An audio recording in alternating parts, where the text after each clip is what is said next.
wasting any time. So look, first and foremost, Jasper Troy, Javon Evans, singles match. We know where this is going. We know how we feel about this.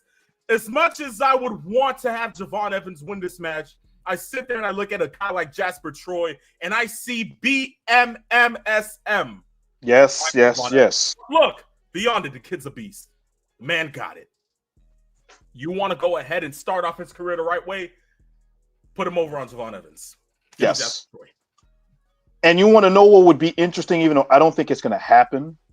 What would happen if the Jasper Troy match was an actual squash? If you really want to put him over and you say, this is where we're going, even though you don't want to see guys get squashed, if you're building Troy to be that guy, let him squash Javon Evans in like a minute. Javon? 2 minutes. I don't think you want to know what? I don't think it would hurt him in the grand scheme of things, knowing where they're going with Javon Evans, but knowing the bigger picture with Jasper Troy. They're going with him as that guy, especially after that match that he had just a couple weeks ago with Obafemi. Let's see a rematch with those two guys. And if that's going to be the case, he will then be knocking on the door of Obafemi saying, I'm still here. I'm not that far away from you. That would be the message that they would send. So I think that could be the case. I like where you're going with that piece, but Yes. we'll continue to monitor that situation when it comes to Obafemi and Jasper Troy. But it seems like we both have the same feeling when it comes to this match. We both have Jasper Troy going over, which is great, perfect. But now BMMSM Part 2 needs to happen. Exactly, of course, Yes. of course. But look, from there we etch into the Falls Count Anywhere match for the NXT North American title: Ethan Page versus Ricky Saints. Peeps, Ethan Page doing the best work of his career, of course, since joining NXT. It seems like it's been a great fit for him. Ricky Saints, of course, coming off of the loss after holding the NXT title, North American title, for about a good couple of weeks into months. When we sit there and we look at this is great on both ends for the both of them. But when it comes down to who's going over, I sit there and I look at this and I'm like, this would be retribution for Ricky Saints. Give me Ricky Saints to go over in this match. Okay. You got Saints.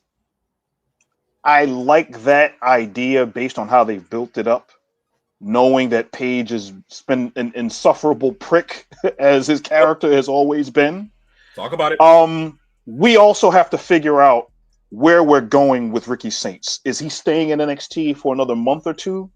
Is he going to the main roster? Because if he's going to the main roster, then this is Page to get someone else over. I would not be surprised if that's the case. I will go out on a limb and I will say that Page comes out of this somehow, some way on top. Okay. So you have Page somehow coming out on top. Yes. Okay, no problem. For me, I just sit there and I look at it and I'm like, look, Ethan Page has, been a part of NXT for a good amount of time. He's won the NXT title. He's won the North American title, of course, now. It's, I feel like it's inevitable for a main roster run. Yes. Although, where do they fit him? I would like to see him a part of Seth Rollins' faction. That would be a perfect addition. But, you know what? I can sit there and I can say that, look,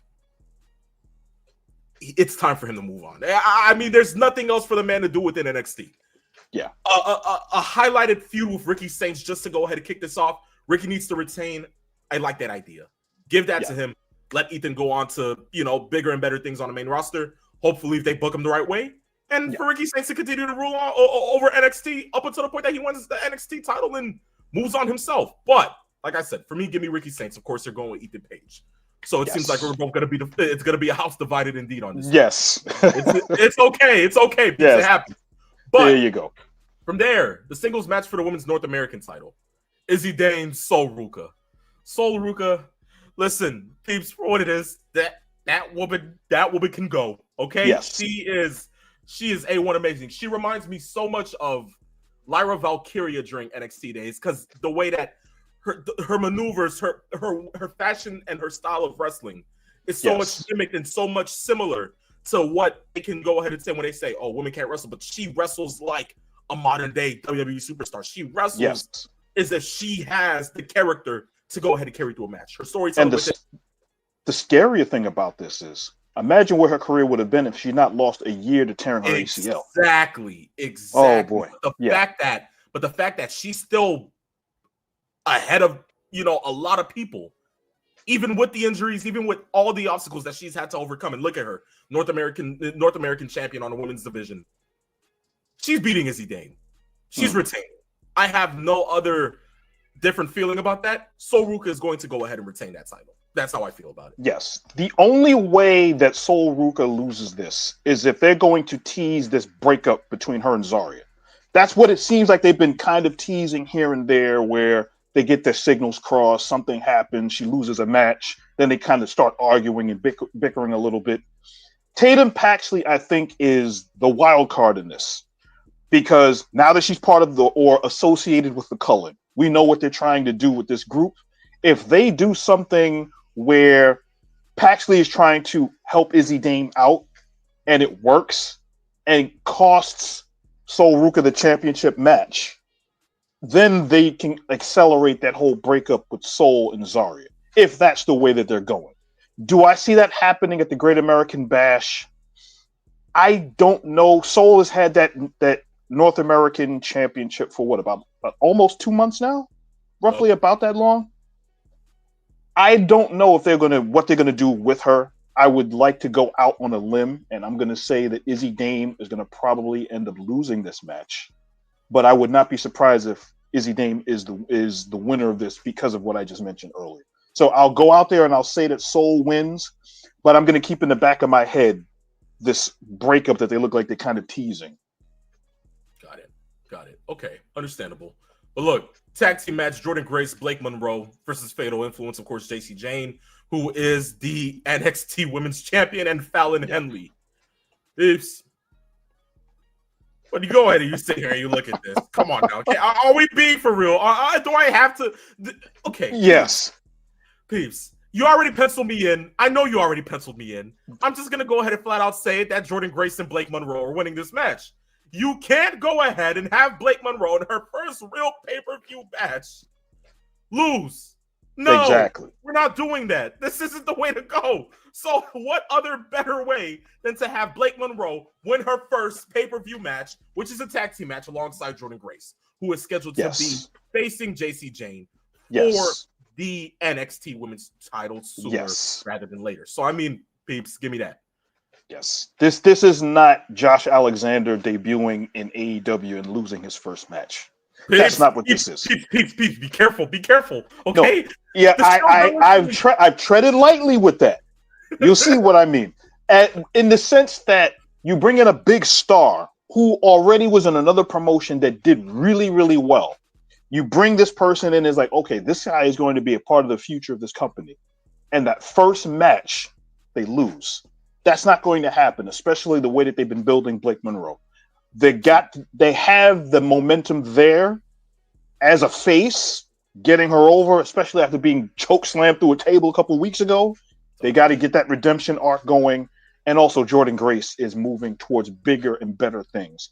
And part of it is getting this team over against the NXT Women's Champ and her tag team partner. So yes, there's no way on earth that Jordan Grace and her tag team partner Blake Monroe lose this match. If they do, I'll eat this magnifying glass. Peeps, this is live. Remember yes. Look, peeps. Oh, good. Imagine they're listening and they go ahead and say, "Okay, you know what? We're changing the finish." And then, if that's the case, next week we'll end up going viral, right? Good grief! Oh, damn! But look, from there, last match, peeps. I think we both know how this is going. Okay. Yes. Okay. Oba Feminist rise. Yes. Oba. Yes. Yes. Give me Oba Femi to win. Okay. Yes. Yoshiki Inamura, great wrestler. I don't have a problem with him. But when it comes down to it, peeps, I think we know that this reign is going to last for a cool little minute. The ruler is going to continue to rule. Okay? Yes. So continue to give me Oba Femi. I'm sorry. So, what part of this do you think I am going to not lose this match? What part? No part. Not today, not tomorrow, Never. There you go. Over will win. I'm telling you right now that Jasper Troy rematch is looming large. I would love to see those guys again. They have to do it. And there you go. Yo, this is the first time I ever heard Peeps' motherland accent. That was... Yes. What Pat?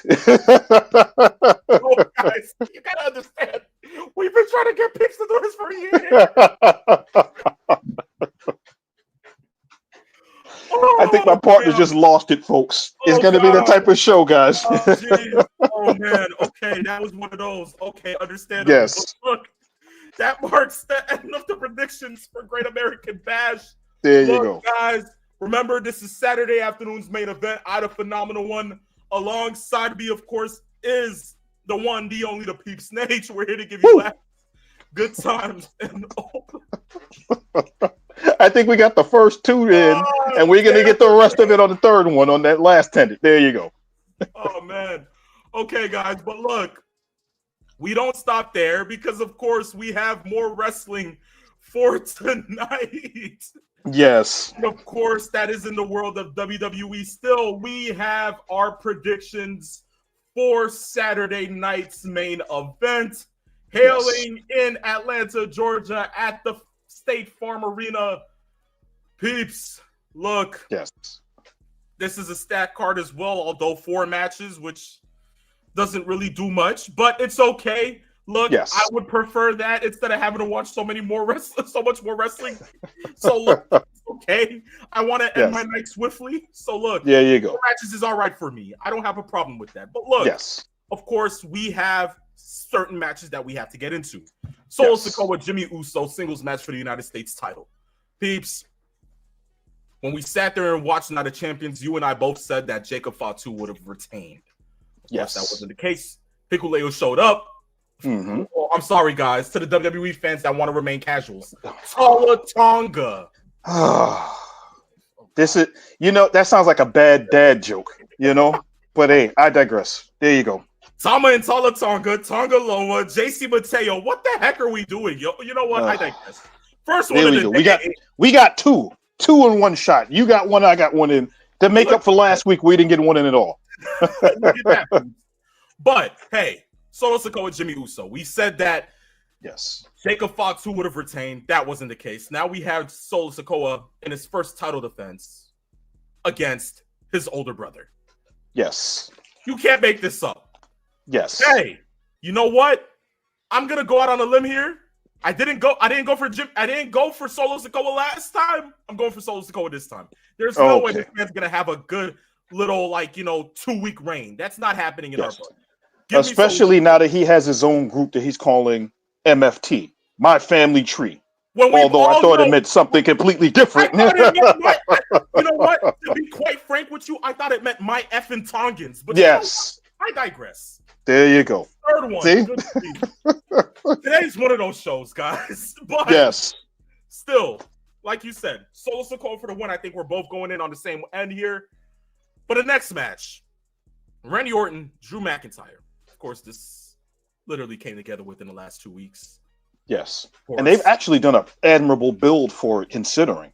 I think they've done a pretty good build for it. But I just have one question for you, Peeps. I think I know what the question is, but I will let you ask the question, and then I will give you the answer. You go right on ahead. Who in the blue hell asked for Jelly Roll? I'm sorry. Who? Yes. Who? Peeps. I don't remember asking for Jelly Roll in any part of this. But you want to know the funny thing about this is, after I saw what they did on SmackDown, I have to say Jelly Roll was somewhat convincing to some degree.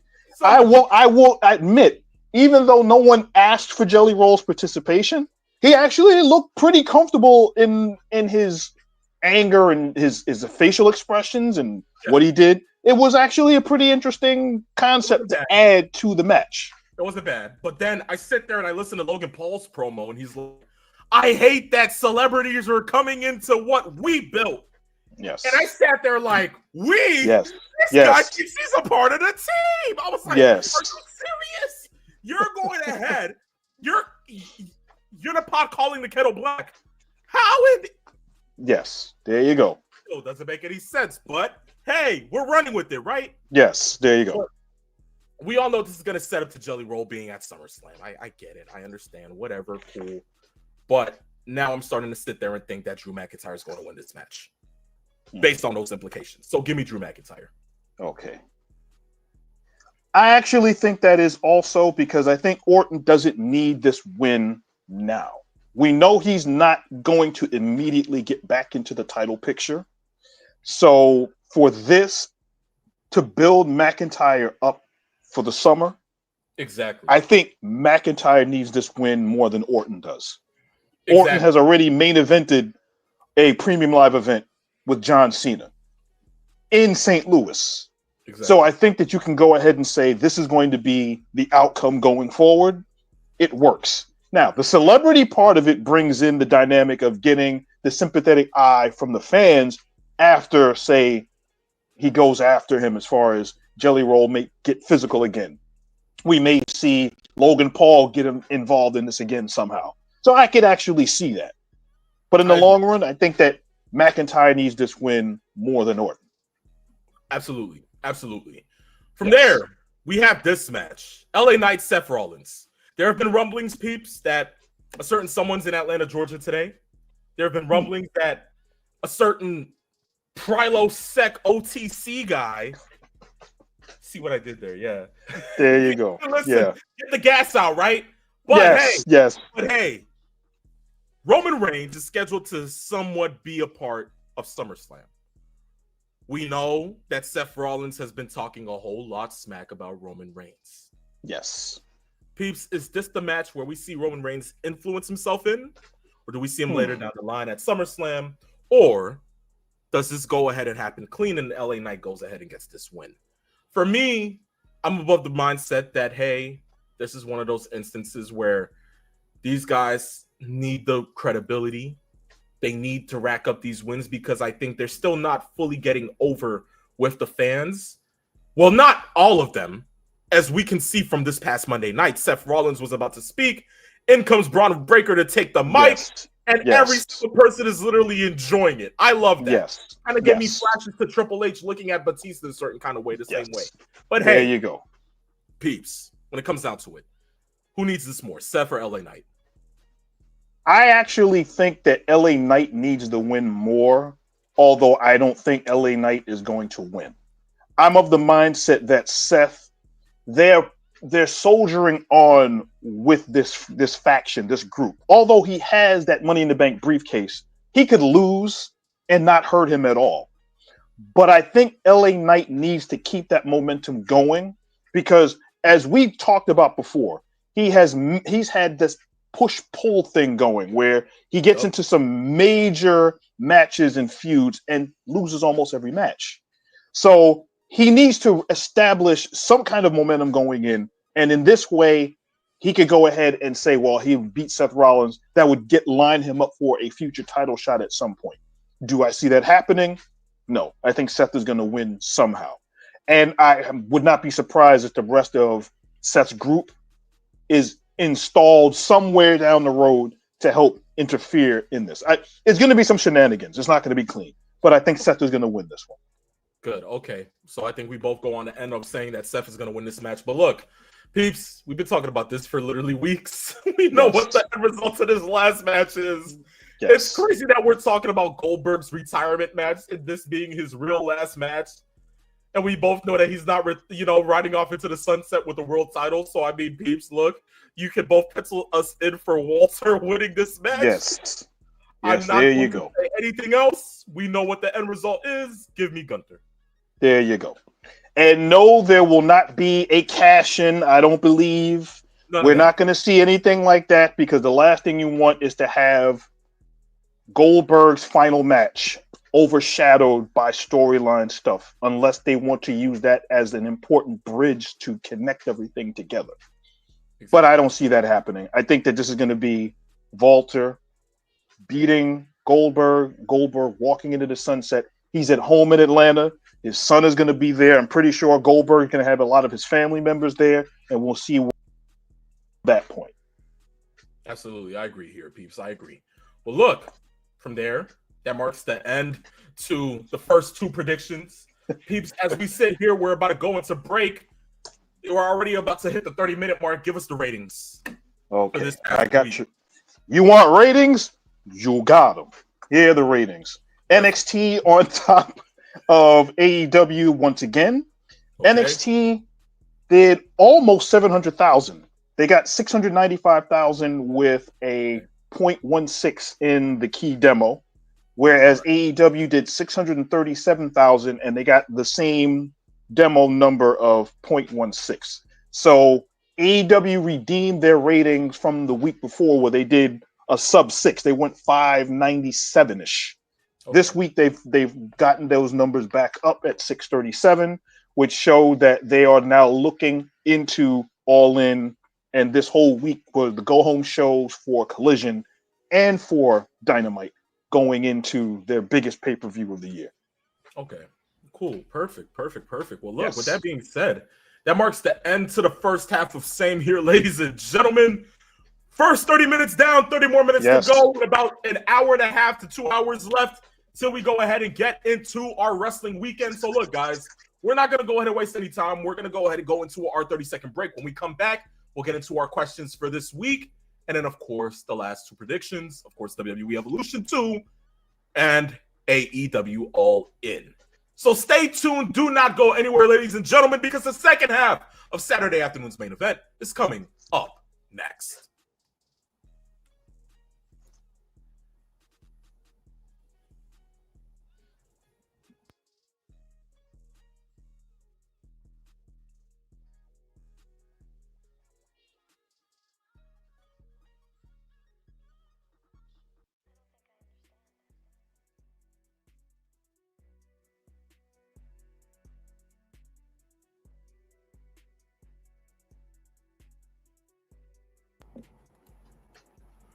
Ladies and gentlemen, boys and girls, children of all ages, welcome back to the second half of Saturday afternoon's main event. Of course, I, the phenomenal one, alongside me is my co-host, the Peep Snake. We're here to give you laughs, good times, and all the wrestling news possible. Go ahead and follow us on all our social media platforms, located above up top, and of course down below on the ticker. Now we're at the part of our show where we get into the questions. We only have one for today, which is perfect because, like I said, we already have to go ahead and worry about a lot of wrestling. I don't think there's time to get into so much. What part of the show have the questions? We are the questions. I hate you. I hate you. We tried for years to get this man to do this. Now he's literally laying it all down on the line today. Oh, God, Pete. But it's okay because there you go. One question today, it's all right. But look, from now on, moving forward, you want to be a part of the show. You're watching right now and you want to send in a question. All you got to do is one thing only. DM us on Instagram at Saturday Afternoons _main event. Send in the question in the words of the wrestling god, WWE Hall of Famer JBL. I guarantee it'll be on the next episode of the show. Yes. With that being said, the question comes in from Master Sean 007. This question is perfect for today. He says, greetings, gentlemen. With what seems like non-stop pro wrestling available to the masses, how many hours a week do you guys watch and talk wrestling? And have you guys ever felt burnt out from watching so much wrestling? You know, this week seemed like the perfect week to get burnt out watching wrestling. I said, yes.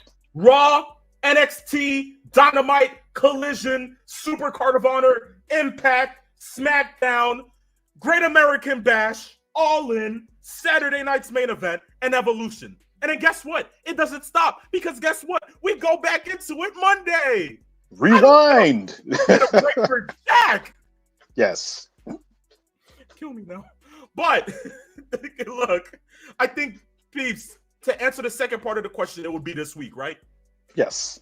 Okay, but look, when it comes down to how many hours a week do we watch and talk wrestling, easier said to just go ahead and say every day. Yes. I mean, we have a wrestling group chat, for God's sakes. Me and Peeps. Yes. Let me tell you something. From the moment that Peeps became my co-host, we started talking through I think it was a phone call. It was a conference call, right? Yes. And instead of just talking about the show, just quick introduction, we spent 40 minutes talking wrestling. 40. And I will never forget it. I got off the phone call. I sat there and I saved in the number. And I immediately thought to myself, how is it that I literally just had a full-on show with him on the phone? From that point on, every time after the show, every time before the show, every time we got a message or a piece of news during the week, anytime something happened on our television screens, the moment of a show, instantly I found myself texting him or he found himself texting me. Me and Pete are like literally conjoined at the hip when it comes to talking wrestling. Because I like to go on, and Peeps is my encyclopedia. We go hand in hand, okay? That's So when it comes down to it, to answer your question, how many hours a week? If there's 24 hours in a day, I'd say at least 140 hours a week. Yes. That I can honestly say, of all of the people that I converse about wrestling with, I can say my partner is literally my spirit animal. That's literally what we talk about all day when we get a chance. You know, there's some times that we don't get a chance to talk, but it's like, oh, did you check this out? Oh, did you see that? Oh, what's your opinion about that? Oh, I understand where you're going from. And then we can actually ask a question. I'll know how he's going to respond, or he'll know how I respond, and then we'll elaborate on it. And the next thing you know, it's Saturday. Exactly. There you go. Like Saturday just comes quickly because the minute we talk about something, it's like, yo, are you going to be ready for Saturday? Because this just happened. And then poof, you blink, and we're already sitting here for and it's like, oh my gosh, what happened? Yes.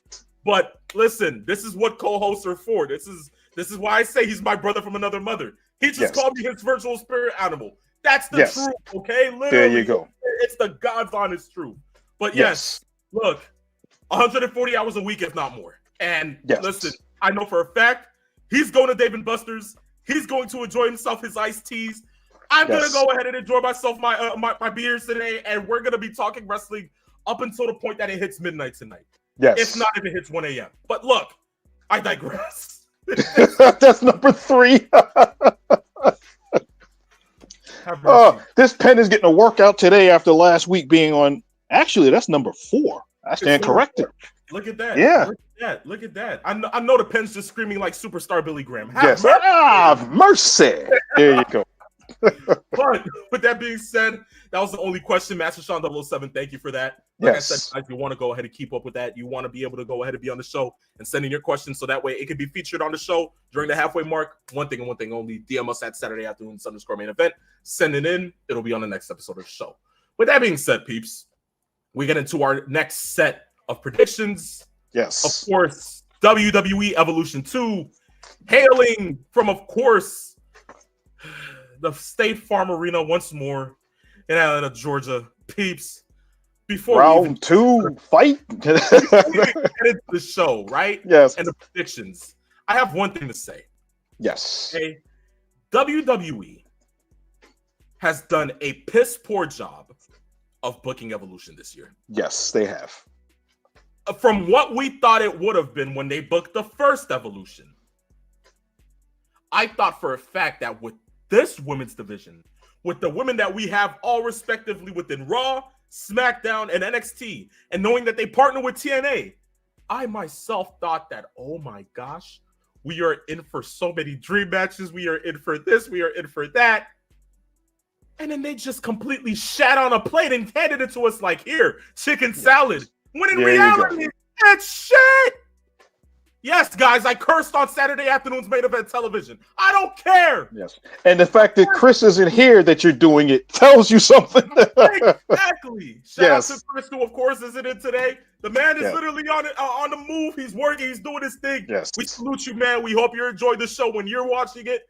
But, yes, look, the fact that I'm literally pissed off and I'm the one cursing out when Chris isn't even here tells you something's up. But, what do they have to do to fix that? Before we even get into the predictions, I just want to know, how do you feel about this and what do they need to do to fix that? Part of the problem with the reason why the build has been so lackluster is because they have so much content around the weekend that pulls away from saying, okay, if there was any one time that they could have pulled any of the women wrestlers from Great American Bash or from one of the other shows and made their match put right on Evolution. They could have built Evolution as a women's version of SummerSlam or the Survivor Series or of a women's WrestleMania. And the toughest part about that is the fact that when you're looking at Evolution, we know the tone of what they want for Evolution. Stephanie McMahon was the one that came up with this idea of showcasing the women need to get the attention. And we know the main reason why the first Evolution happened was because of the debacle that happened from the first Saudi show way back in 2017, 2018, where there were no women on the show at all. So that was to make up for it. Let's have a premium live event to showcase the women. As you've heard me say on this show many times over the years, the backbone of the wrestling industry, the backbone of the WWE. And how do you treat the backbone of the WWE? You give them a card with zero build. You build 2 other shows around that weekend. And you have ticket sales slower than they should be. Because in that same building is going to be Saturday night's main event, which is going to be tonight at 8. That place is going to be, I believe, 11 or 12,000. I think they're about sold out. It wasn't up until about a week ago that they had only sold about 3,000 tickets that they had held out. They didn't even hold for a sellout. They held, I believe, for 6,000 or 7,000. They didn't even get half of those tickets sold up until the last, week or so. Yup.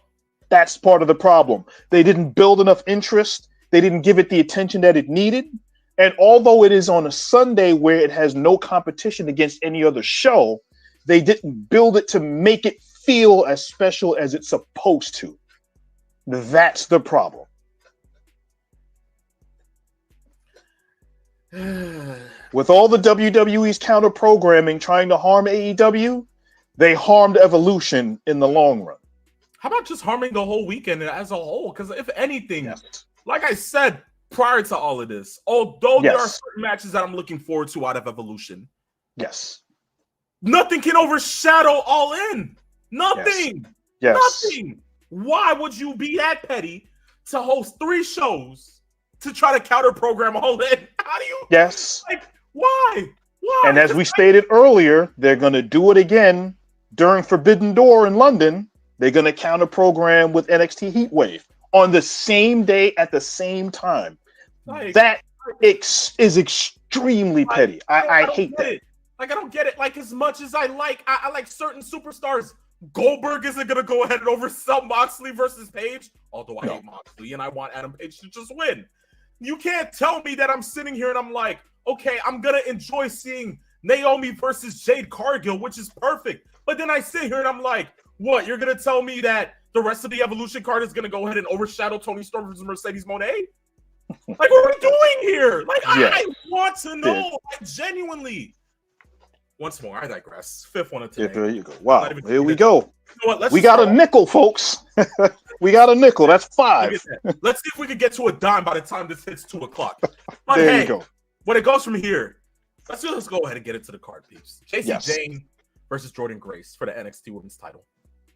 2 matches in one weekend. Yes. These women are going to go ahead and try to kill it out there. But when it comes down to it, a visual of Jordan Grace versus Marsha Slamovich, title for title at Slammiversary would be nice. Jordan Grace going back to Slammiversary with the NXT Women's title, cross-promoting, knowing that she's now within the other company, going back to her roots to face Marsha Slamovich, title for title, would be great. Although, I do think that JC Jane is retaining. I feel that JC Jane is more deeply rooted within going ahead and going to face Masha, just for the sole reason of what I've been seeing her kind of like infiltrate while on TNA Impact programming. Nothing wrong with Jordan Grace. I just feel that maybe down the line, a little bit further. I don't think she's ready. Although, guys, people who are listening to the show, don't get me wrong, Jordan Grace has been ready. Yes. has been ready. I believe it through and through. But I'm just saying, not yet. Give JC a little bit more time with the title. NXT Women's title is going to become Jordan Grace's soon. And when it does, she's going to hold it for a good amount of time. So do you think by Heat Wave that she'll win it by then? Yes, I can definitely see her winning it by Heat Wave. Okay. But just not at Great American Bash. Just not yet. Genuinely just not yet. So give me JC. And I also think that Jordan Grace winning would probably overshadow what the reported main event of the show is. And I don't think they want to run that risk with Jordan Grace being the emerging star that she is to the NXT audience. We already know what kind of a star she is, but to the NXT audience, they know that she's on the cusp of doing something great. Yeah. So I can see JC Jane coming out of here somehow with the championship. Somehow. But JC Jane is on borrowed time with that championship. Absolutely. I agree, peeps. I agree.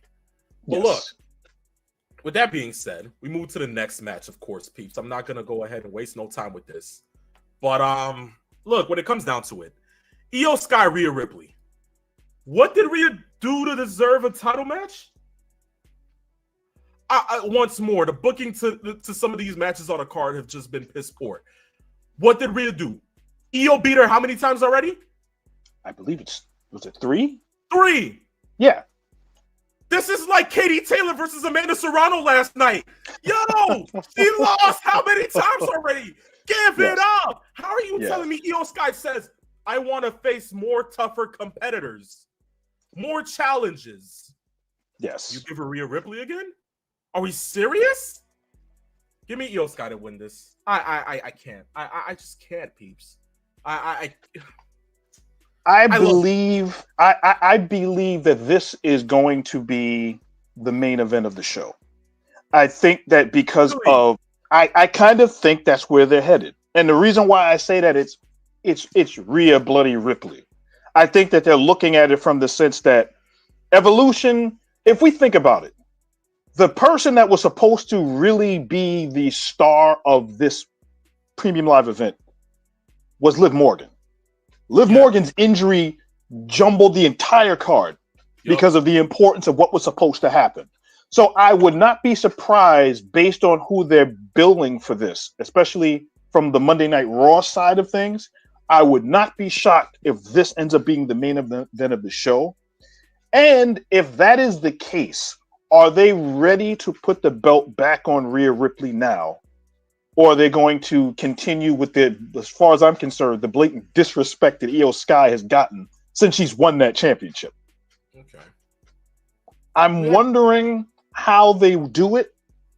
But if Io comes out of this with a win, it would further turn Rhea into the idea of, you know what?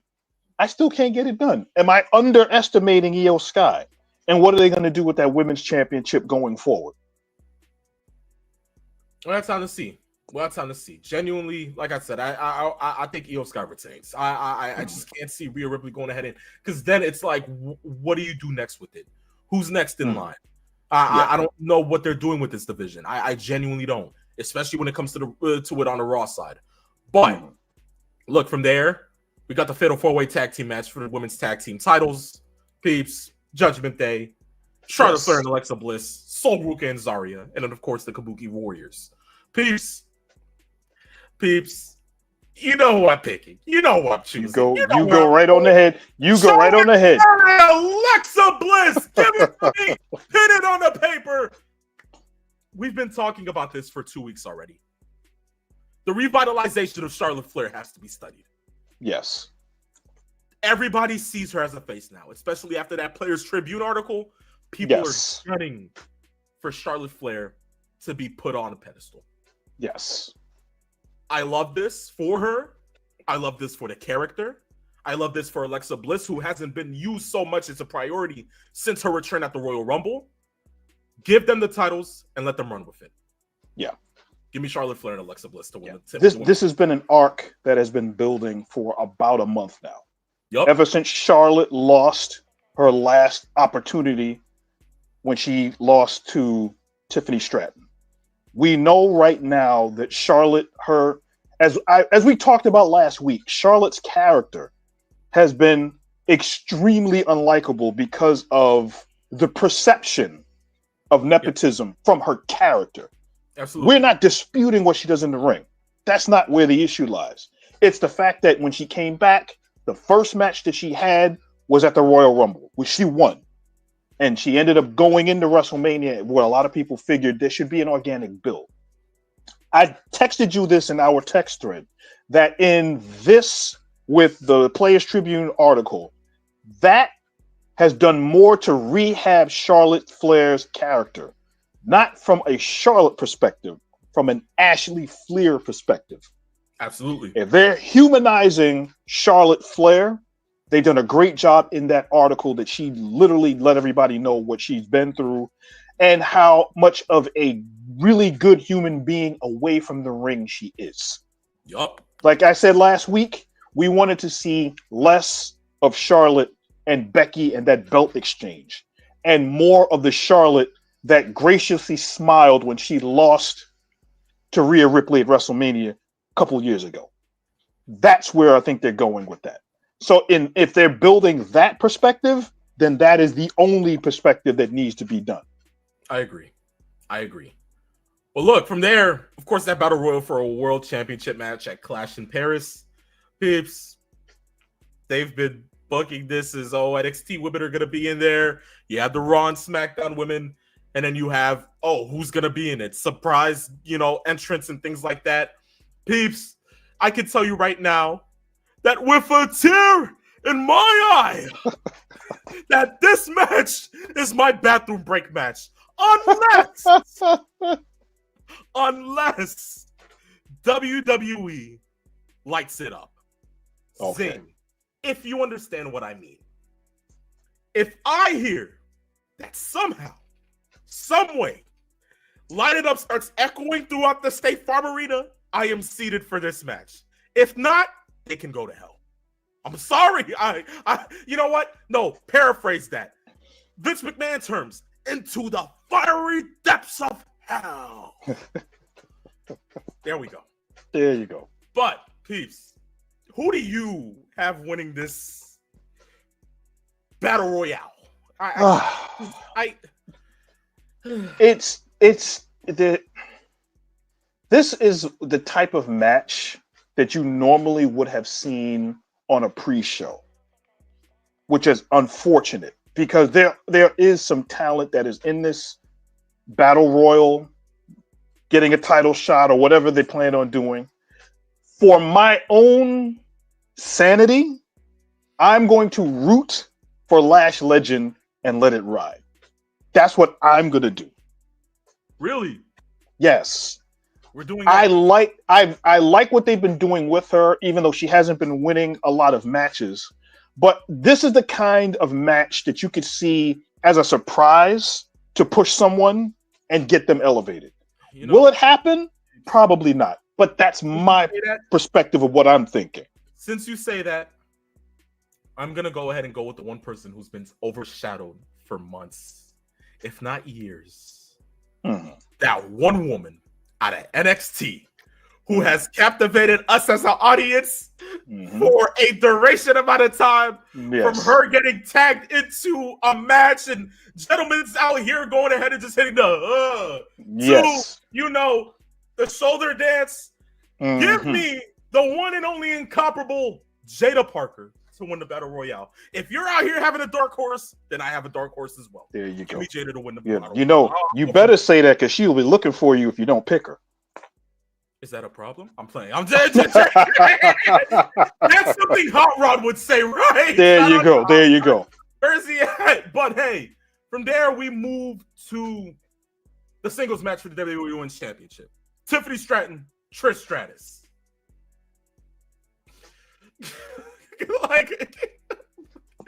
I'm going to give you one of these. They could have done so much better in at least highlighting this match. Because how is this not even the main event? How? How? Yes. Tiffany Stratton to win. You're just letting Tiffany go over on every single star, like as if going over on Charlotte Flair wasn't enough. Yes. You need to go ahead and have her go over on a part-time legend. What type of pull does this do for Tiffany Stratton? This doesn't do anything for her career. Nothing. She went over at Charlotte at WrestleMania. That was enough. Yes. We know Trish Stratus isn't winning this match because we know what the end goal is. What the heck? Once more, I give up. There you go. Tiffany Stratton to win. And that goes to show you the injury to Liv Morgan really hurt this show. Exactly. Yes. Exactly. But hey, what can we do now, though, peeps? Yes. But when we move from there, of course, the no holds barred match. Cargill, Naomi. Peeps, give me Jade Cargill to win. Give me my homegirl to go ahead and beat the holy hell out of Naomi just for her to go on to SummerSlam, win the title off Tiffany Stratton, and for Naomi to finally get her comeuppance and win the title off of Jade. That makes sense. That makes sense because you don't want to keep burying Jade every time she gets in the ring and she starts losing every match now. So yeah, but you also don't want Naomi to lose her heat. And if you see some of the goofy things that Naomi has been doing on social media to get herself over, TSA has to be having a ball because I know for a fact they probably double check her bags at the airport, even though they know it's kayfabe. I know for a fact. Yes. Hey, one thing about it, I would never want to be invited to a Fatu birthday party because the last thing I know is that because I know that I root for Jade Cargill, she probably would put razors in the cake that I'm eating. No, thank you. I'm good. But when it comes down to it, like you said, peeps, we don't want to have Naomi lose heat. But once more, we don't want to have Jade losing a lot. Yes. These women are on a collision course. They've been on a collision course from the beginning, from the point that Naomi went ahead and attacked Jade to WrestleMania. To this now, peeps, can you just imagine more of the heat? Yes. And more of the pull that the story will have once we know that Naomi will go ahead and cash in on Jade at SummerSlam, with Jade not even getting to spend 10 minutes with the title. Peeps. Yes. And you continue on with that feud. Oh, that would be perfect. I would love it. I would love that. So once more, give me Jade Cargill to win here. Gotcha. But peeps,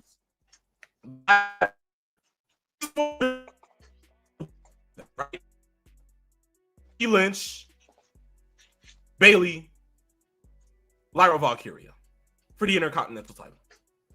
Of course, all three of these women have been on a collision course themselves, respectively within their own feuds. We know how far back Lyra and Becky go, from teaming in NXT to facing each other in NXT to now going ahead and teaming with each other in WWE, winning the tag titles, losing the tag titles, and then now Becky taking the title off of Lyra. So now Bayley wanting to go ahead and get that title, but Lyra kind of going ahead and getting in the way of that. Of course, where we sometimes think triple threats are just, shitty, quick booking, this is one of the issues where all three of these women are involved in some type of way. Yes. This is where the story really comes in. But peeps, within the way that I see this, is it just me or does it feel like Bayley's going to go ahead and win this match? So you have Becky winning this match. Do you see Becky winning this match and maybe turning? Or do you think this is just her answer for what's been going on with her and Lyra? So I see Bayley winning this match solely for the reason that with what's been happening with Lyra, I can obviously see that there's going to be a churn. I can see Bayley now tapping into that persona of finally being a face and Lyra having to go ahead and play that heel role. We know that she can play the heel role. We know how in-depth this can go. Becky Lynch is out of this equation once this match is over. I don't see her in any sense of this equation once this is done. So once more, for me, I think there's a much more bigger story to be told with Bayley and Lyra, but Lyra has to be on the opposite end without the title. Because I think without her having the title, she taps into a much more in-depth version of herself and a much more deeper, darker character. And if Bayley's the one holding that title, I can just see so much happening. So give me Bayley to win this match. Okay. I can see where that develops, but I can also see Becky keeping the championship. Okay. And then between Bayley and Lyra, that feud becomes the main burning desire to get back at Becky. Becky right now is basically the harbinger, what will connect them to the feud in the long run. where you have to have a championship there, but Becky is the one that is the gatekeeper, and those two who were supposed to be friends will now be feuding against each other while Becky stands back and goes to the next challenger. So I actually think that that's going to be Becky holding on, who I didn't initially think was going to win this belt, but now I can see her holding on to it at least until SummerSlam. Okay. Understandable. Well, look, peeps, with that being said, yes, we move to the last piece of today's show. Literally in about an hour, we're about to have All In. Yes. Peeps, the second biggest show of the year. If not for some people, the biggest show of the year. Yes. Peeps, stat card, tons of wrestling. We're looking to see the crowning of new champions, the loss of some others, matches that feature a lot of great spots, a lot of people getting dropped on their heads, which we know for a fact that Chris is not going to enjoy. But still, all in all, this is supposed to be a big card. Yes. There's 3 pre-shows. Let me just get it out the way for you. Sons of Texas to win, FTR to win, Big Boom AJ, Kyle O'Reilly, and the conglomeration alongside those others to win. That's what I see. What does that tell you about FTR that they're in the pre-show? Remember, we weren't that far away from talking about FTR having the single best tag team 2 out of 3 fall match in Collision history. This is what AEW does to certain individuals, peeps. I don't get it. I don't get it. They should be on the card. They should be going after tag team gold. I digress. There you go. See, you talk about that, peeps. I have much more bigger problems, and I have much more bigger fish to fry. Okay. Because you got to understand, Adam Cole, okay, never got a real chance to shine with the TNT title. And now here we are going into All In. Yes. And he isn't defending the title because the title's vacant. What? You know what? I digress. I'm not going to do it. But you know what? Look, with this being the first match and being that we have to go ahead and sit there and speak on it, peeps, how do we sit there and talk about this in a sense where we can fully get the understanding that if this is a 4-way match, there's only going to be one person who's coming out on top. Kyle Fletcher. Yes. I think this is not a time for him to shine, for him to do something bigger within his solo career. Of course, being a part of the Don Callis family is already a big thing for him. Takeshita being a part of that group, Archer and a whole bunch of others. I could see so much being done for this group, but of course, Gold needs to be a part of it. Yes. Kyle Fletcher is going to be the one to go ahead and hold the title for that group. And I think that he can go ahead and do so much more with it. Yes. And he can take it to much more farther depths that Adam Cole didn't get the chance to take it to. Yes. It's still unfortunate because Adam Cole's my guy. Adam! Leave! Leave! Just leave! Just leave! Just leave! Please do something! Okay? There you go. Just go. What's the next time they're going to use you, man? I digress. There you go. I can't do this, peeps. I can't do it. Oh my gosh, look at this. Christopher Morton is in. He says AEW is the greatest promotion ever. Selling is overrated. Who cares if it looks fake? Wow. Hong Kong Fooey, a.k.a. Speedball Bailey, would kick Bruce Lee's. Chris, we miss you. We love you, man. Yo, hope you're doing great. Oh, man. Look, when it comes down to it, peeps, we have a couple more matches. Let's just get into this quickly, right? Yes. Title match for the AEW World Trios titles. The Ops, of course, who are the title holders versus the Death Riders. Give me the Ops. Okay? Of course. Give me the Ops. I don't know how else to go ahead and put this. I think you're going with the Ops as well, peeps? Yes, I am. Okay, let's continue on. Women's Casino Gauntlet match for the future AEW Women's World Title match. Peeps, who do you have winning this match? Go through the participants, and then I'll give you an idea. Your participants. Okay. How do I go ahead and go apart from this? Okay. How do I do this for you, peeps? Can I just sit there and just because It says it needs to be announced. Of course, Chris Statlander. Yes. Yeah, because that's usually what they do. They get the first two in, and then every 2 minutes or every 5 minutes. I'm just going. Yeah. Just give me Chris. Just give me Chris. I don't know what else to say. Just give me Chris Statlander. Okay. Do I have to go in depth? Do I have to go more in depth? Please. As we've said before, they have a lot of really good talent. Tekla and Queen Aminata and some of the other wrestlers that are involved. Yes. Yeah. But since we have no idea all of the participants, because they usually just randomly bring them in 2-minute intervals until somebody wins the match, you're going with Chris Statlander. Yeah. You know what? Why not? Why not? I'll throw you a bone. Yeah. Okay, there you go. Say no more. Say no more. Look, 3-way tag team match for the AEW World Tag Titles. The Hurt Syndicate versus Jet Speed versus the Patriarchy. We hurt people. Thank you, peeps. Hurt Syndicate it is. People. We can just move on to the next match. Yes. There you go, peeps. Swerve and Ospreay versus the Young Bucks. I think you know where we're going with this too. Yes. Swerve and Will. Okay, good. Perfect. I like that we're speed rolling through this, peeps. This is perfect. This is great. Gives us enough time to get to the main event. Okay, look, perfect. Men's Casino Gauntlet match. Can I just go ahead and put in myself for the man with the Dynamite Diamond Ring? Oh, there you go. Okay, MJF, perfect. Okay, good. I think you're going to throw me a bone on this one too, peeps? Yes, there you go. All right, perfect. Look, 10th match. Singles match for the AEW Women's World Title. Timeless Toni Storm, Mercedes Moné. Give me Timeless Toni Storm to win.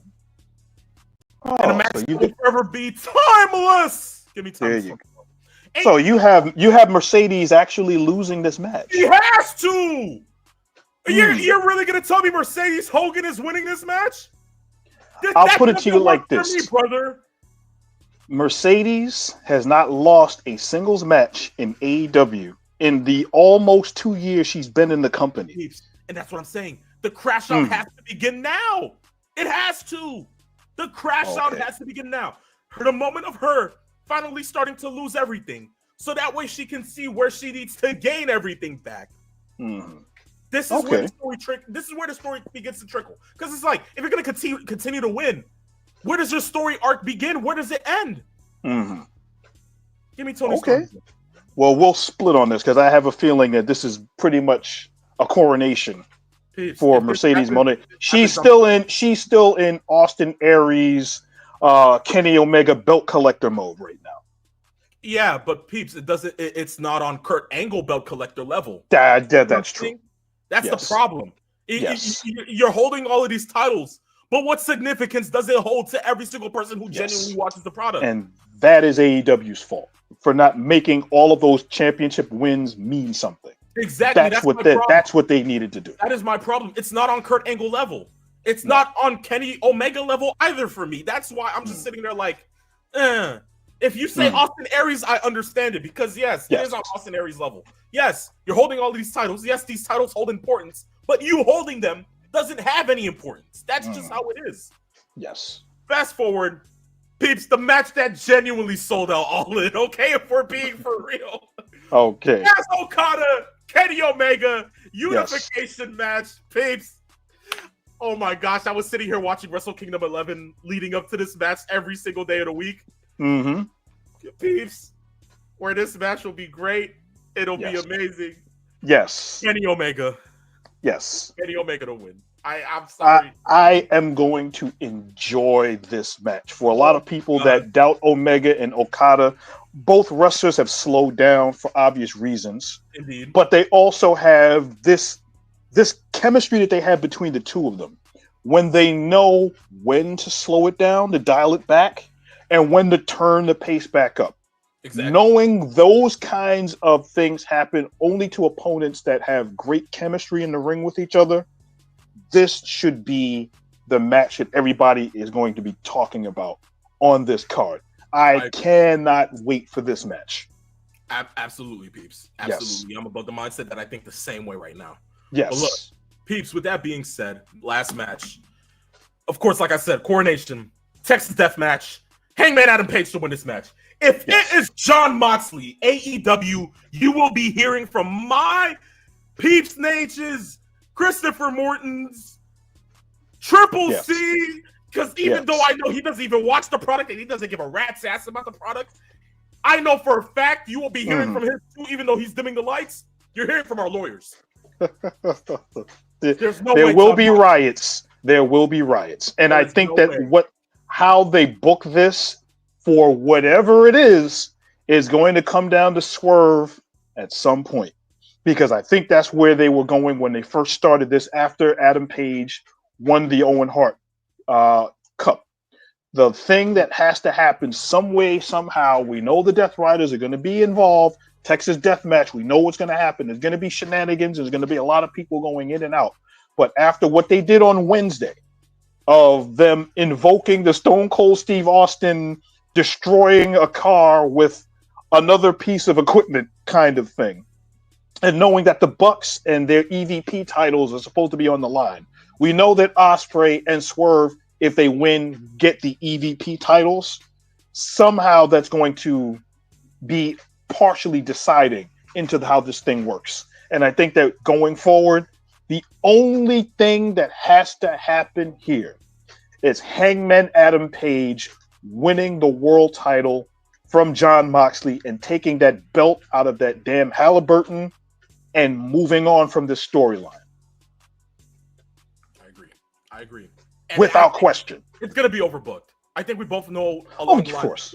This is gonna be main event overkill. This is gonna be WrestleMania 40 levels. Yes. Of overbooking. Okay. There's going to be hella stuff going on, crazy shenanigans. Like you said, maybe Darby Allin appears. You know, all the Death Riders. Oh, good grief! I hadn't even thought of that.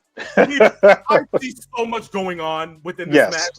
So look, the man's back from Mount Everest. Let the man come in, probably jump off the Globe Life Field roof. And then just let it off Moxley right dead center. I kid you not. An Acai Senton DDT off of Lady Liberty. Right there. There you go. This man takes a helicopter from AT&T Stadium over to Globe Life Field, jumps off the helicopter. I can already see it. Oh, yes. Geez, you know what? I digress. But look, Beeps, enough with the overkill. Enough with the over crazy booking. Enough with the predictions. Yes. Beeps, 2:00. We got through this for an hour. I'm happy. Yes. I know you're happy. Yes. It's over with. Now we just got to sit here and watch the wrestling. The madness begins in about an hour. Ladies and gentlemen, this marks the end of Saturday afternoon's main event. Yes. I digress. I give up. I'm done. I'm run amok. I'm led astray. I've been up since the morning. I went ahead. I had to do so much. I'm back here, and I have more to do, and I have wrestling to watch. Peeps does as well. He has to get to Dave & Buster's. I see you calling his name. Ladies and gentlemen, boys and girls, children of all ages, enjoy every single show this weekend. Yes. Enjoy All In. Enjoy Great American Bash. Enjoy Saturday night's main event. And enjoy Evolution. We will see you back next week for episode 30. But remember, ladies and gentlemen, boys and girls, children of all ages, this was Saturday afternoon's main event. We're out of Phenomenal One. And for Christopher Morton as well, this is the Peeps Nate, where we came, we saw, and in the words of the Oracle Paul Heyman, send them home, peeps! We're tired! We conquered! We conquered, ladies and gentlemen. See you next week for episode 30. Phenomenal One, Peeps Nate. Returning Christopher Morton hopefully next week. This was Sane. Peace, love, farewell.